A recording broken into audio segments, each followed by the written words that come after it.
Is Claressa Shields the greatest female fighter of all time? No, absolutely not. And right off the bat, I have to give that to um, either Lucia Rijker first and then Ann Wolfe second. And that's just off the top of my head. I have not done a lot of research into this, but right off the bat, Lucia Rijker and Ann Wolfe, I feel surpassed Claressa Shields um, in the ring and just overall in terms of what they accomplished. Now, I'm sure Claressa will point to the fact that she has 5 belts and she's undisputed and she's defended those belts.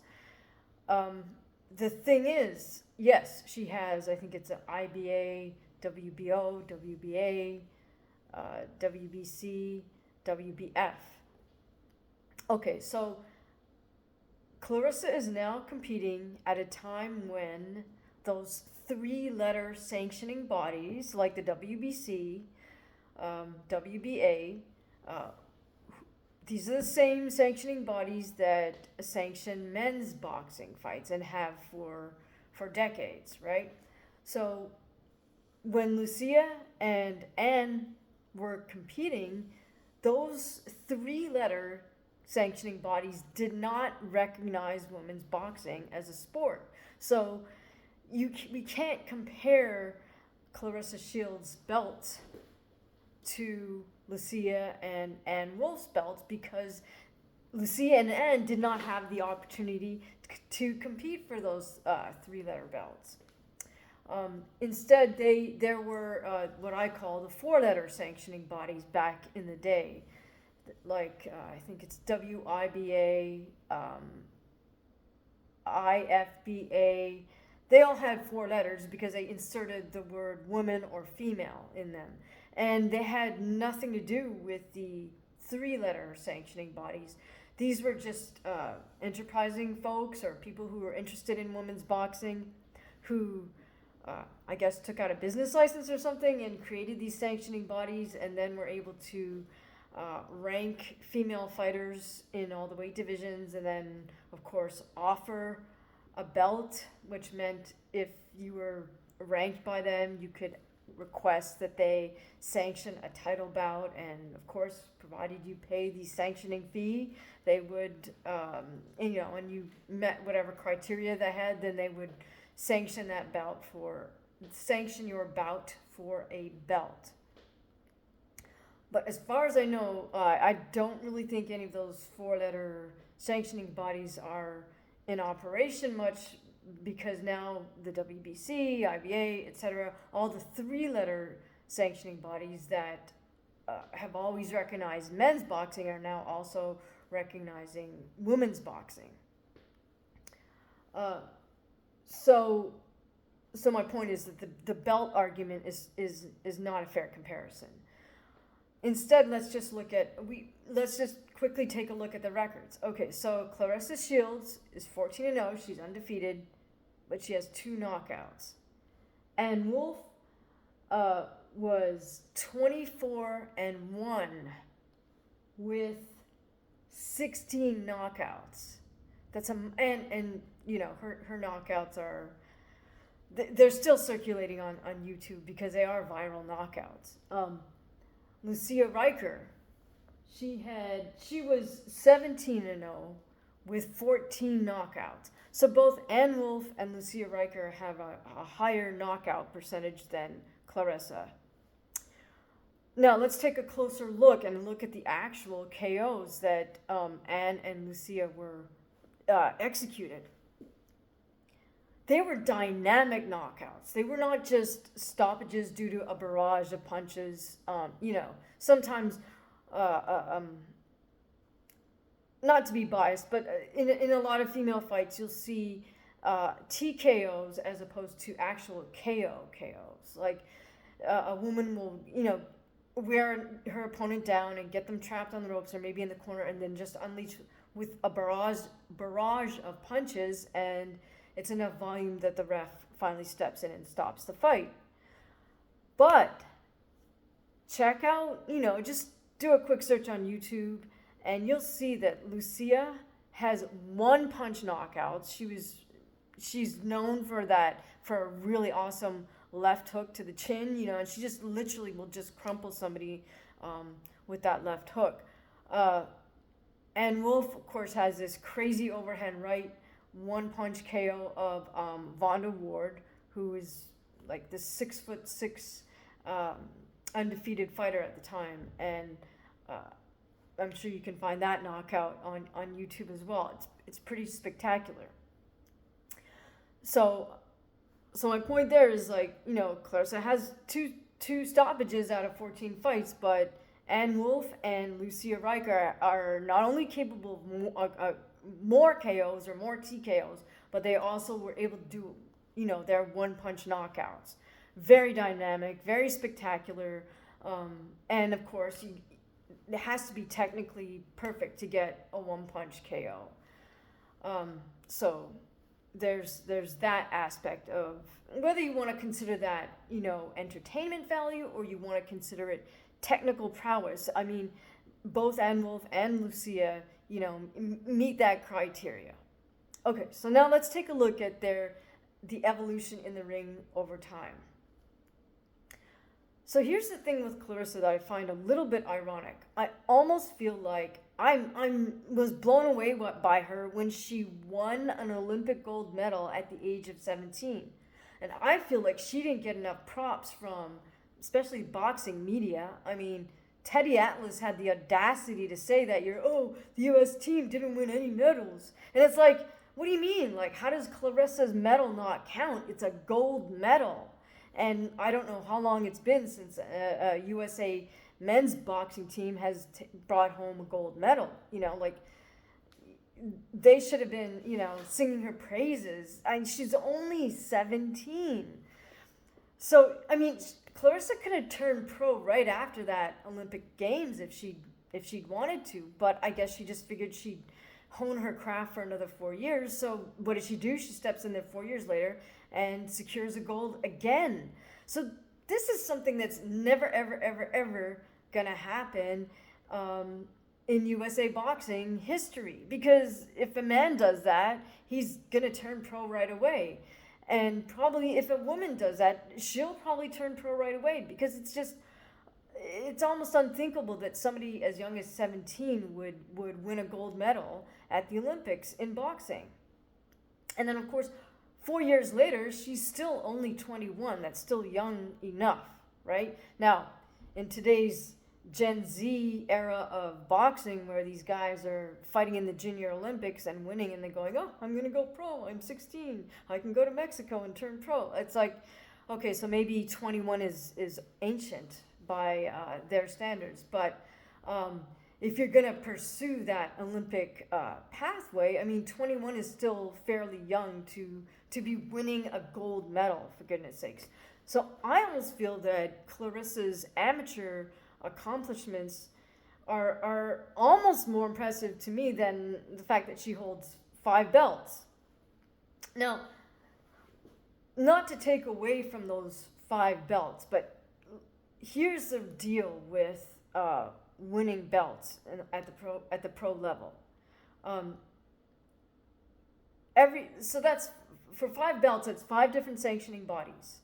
What that means is the promoter or somebody has to pay not only the sanctioning fees for each of those 5 belts, they also have to pay for a representative of each of those 5 sanctioning bodies, at least one representative, to fly in for this title fight so they can witness the weigh-in and give it the stamp of their stamp of approval, and for them to sit there at ringside and, make sure everything's, meets their sanctioning body's criteria. I'm guessing they also might participate in the glove selection. I don't know. But point being, this is more than a few shekels, right? Because here's the other thing.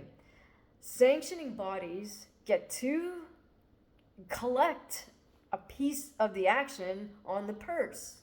Whatever it is. I don't know if it's 1 or 2% of the champion's purse. The sanctioning body gets that as their fee. Now here's here's, maybe I'm pointing out the obvious, but female fighters' championship purses are much lower than men's championship purses.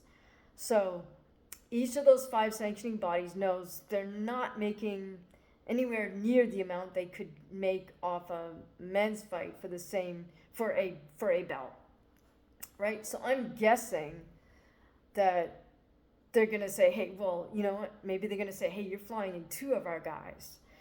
You're flying us in first class. You're putting us up in a 5-star hotel. You're gonna wine and dine us. Like, our per diem tab is gonna be, way up there. Look, I don't know for a fact if any of this is true, but I'm just saying, you have to, the promoter or someone, maybe somebody like me, maybe if it's not Claressa's promoter, then maybe it's her manager, maybe it's her sponsors, I don't know who, but somebody has to cover the tabs for these at least 5 individuals from 5 different sanctioning bodies to fly in to witness the event and give it their stamp of approval. Then they also have to pay whatever the percentage is for the sanctioning fee for each of those 5 belts. And you also have to pay for the actual physical belt. I don't know if you guys knew that, but yeah, those belts cost, I don't know, maybe from $500 to $1,500. What it's, it's whatever the price is the price, right? I mean, you can't really negotiate that with the sanctioning body. So my point being, there's a lot of money involved in getting those 5 belts. So it's almost more of a business transaction than it is an accomplishment. I mean, I hate to say that, but in order for women to get to fight for a belt, it's tough, because who's going to put up that money? Is it going to be the promoter? He's probably not going to make that back on pay-per-view. How's he recouping that money? So you got to have somebody else maybe with deep pockets that's willing to cover that. And I don't want to take away from the fights themselves. My point being that this is almost more of a business transaction accomplishment than it is a fighting accomplishment. Okay, so now let's look at the career of all 3 fighters thus far in terms of what they're able to do in the ring. All right, so I'm going to start with Ann Wolfe. Now, she, if you don't know her backstory yet, I recommend you check it out because it's really captivating and heartwarming story in a sense. Ann Wolfe had a tough childhood, lost both her parents fairly young as a teenager, and then just scrambled to try to make it on her own, but was homeless with a couple of kids, and was actually, the story goes, she was sleeping in a hospital emergency room where they always have the TV going, and one night she caught a broadcast of a female pro fight, and she said, "What?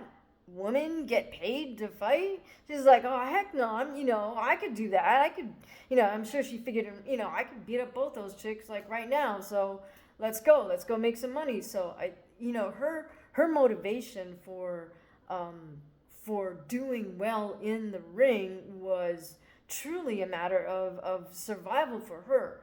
So point being that I think she turned pro as quickly as possible so she could start making some money to support herself and her kids.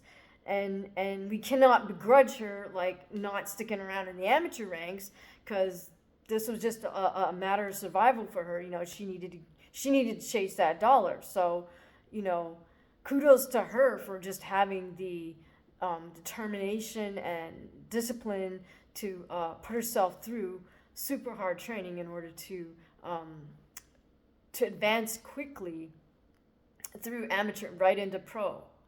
Okay, so her pro style at the beginning was, let's just say, unpolished, simply because she kind of had to learn on the job. And I think it was towards the beginning of her career that she took that one loss.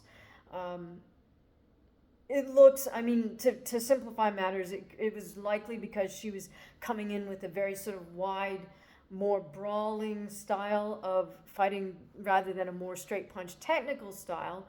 But you know what? She did evolve over time, and she became a much more technical fighter. Now, if you look at Ann Wolfe when she was fighting, she had a ridiculous physique. I mean, look at the traps on this woman, and look at the deltoids. She's a physical monster, you know. And of course, you know, you got to check out the not one punch KO of Vonda Ward. Now, the thing is with that fight, watch the entire fight. It's not that long, but watch how Ann sets up the final punch that KOs this woman in one shot, like just fells her like a tree. She works up to it, you know. She feels it out, you know. She feels it out. She sets it up, jabbing, and then she does go for that right hand a couple of times, and then finally she gets the timing and the placement on it perfect, and then that was it, you know. This lady, 6'6" tall lady who was undefeated at the time and highly touted, you know, she just drops like a tree, literally. And for that fight, Ann had gone up. She was fighting as super middle, and she went up to light heavy to challenge this woman in that match. So my point there being that Ann Wolfe did evolve into a more thinking fighter and someone who was able to have wherewithal in the ring as the fight's progressing, and set up her punches and start honing in and start measuring her punches. So she shows us that evolution as a fighter mentally. Okay, now let's take a look at Lucia Rijker. And this is why I put Lucia Rijker number one. Not only because she has these one-punch KOs, but also because of her evolution in the ring. Now, Lucia's entree into boxing was a little bit different because she started training in the martial arts as a child. She started with judo, and then I'm not sure if she went from judo straight to Kyokushin karate or she went to the Dutch-style kickboxing. But she became known, and she turned pro as a kickboxer. Now, here's a super interesting thing for me about Dutch kickboxing. It's not at all like the Muay Thai kickboxing style. It's very much its own sort of school of kickboxing. And from what I understand, Lucia Rijker comes from the Dutch school of kickboxing that's affiliated or a branch or part of the same family as what's a school known as Majiro Gym. Now, Majiro in the Netherlands is named after the Majiro Gym in Tokyo. I believe Majiro is a neighborhood within Tokyo, and that was the name of the gym. And so a couple of Dutch fellows went over there to train in Kyokushin, and then when they returned to Holland, they wanted to open their own gym/dojo.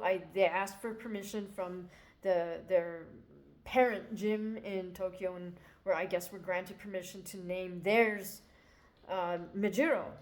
So this is the school where Raymond, I'm not sure how you say it because everyone calls him Ramon, but he refers to himself as Raymond, Deckers, the Diamond Deckers, and Rob, I'm not sure if it's Kamen or Kamen, but both of these guys, just spectacular world champion kickboxers who kind of exemplified this Dutch kickboxing style. Now, the thing that makes their school, very distinct from, what everybody knows now, like Thai boxing, is that the originators kind of married Kyokushin in terms of kicking with boxing, American boxing. And Kyokushin, in terms of, the traditional karate styles, Kyokushin is the hardest, meaning the hardest punching. Like they're just there to like they're there to break stuff, right? Like that's one of the sort of competitions within a lot of Kyokushin schools is like breaking stuff. Like they'll break baseball bats, the concrete blocks, all that stuff. That's often built into their shiai, into their tournament. They're like fanatics about breaking things. Like so in other words, it's not one of these flowery, airy fairy styles of karate. It's very hard, meaning like hard hitting, and the sparring is like hard hitting sparring. There's no joke. So the I believe the Dutch fellows who started Majiro decided, if we marry this very hard style, right, with the kicks and the punches, and we kind of marry that with classic American boxing combinations, we'll do well in sort of the global scene. And sure enough, both Ramon Dekkers and Rob Kamen were able to travel to Thailand and do very well. In fact, Dekkers was, I think, the first, maybe the only non-Thai kickboxer to be named Fighter of the Year by the Thai Kickboxing Association. So my point being that Lucia comes, I believe, from the same sort of school as Dekkers and Kamen.